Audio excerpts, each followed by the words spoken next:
Dans ma semaine Twitter, j'ai enfin fait la connaissance de ce phare intellectuel qui jette sa clarté aveuglante sur Alpha Beta Blog, Étienne Dorsey.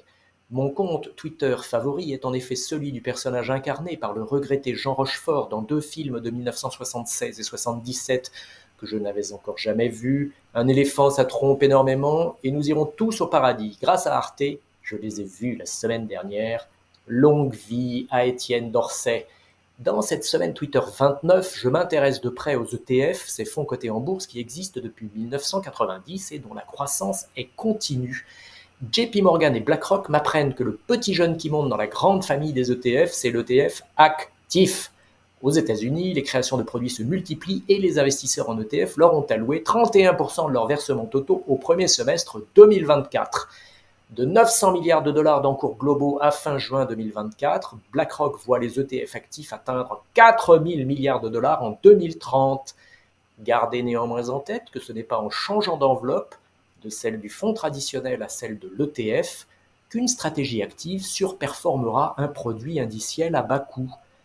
Grâce au professeur Hendrik Bessenbinder, nous savons désormais quelles sont les actions ayant délivré les performances les plus élevées aux États-Unis depuis fin 1925. La médaille d'or, elle revient à un cigarettier longtemps connu sous le nom de Philip Morris, qui s'appelle aujourd'hui Altria Group.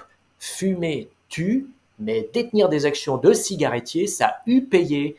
1 dollar investi en actions Altria fin 1925 valait 2,65 millions de dollars fin 2023, soit une performance annualisée de 16,29%.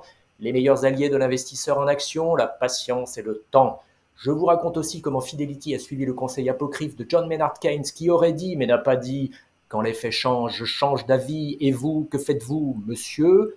En 1976, après le lancement par Vanguard du premier fonds indiciel à destination des particuliers, le dirigeant de Fidelity, Ned Johnson, avait déclaré ne pas pouvoir croire que la majorité des investisseurs allaient se contenter d'obtenir seulement des performances moyennes pour leurs fonds.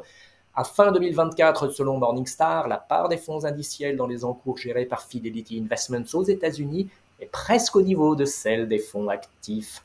Les faits ont changé. Abigail Johnson, la fille de Ned qui dirige Fidelity depuis 2014, a changé d'avis et a pris à temps la vague de l'indiciel.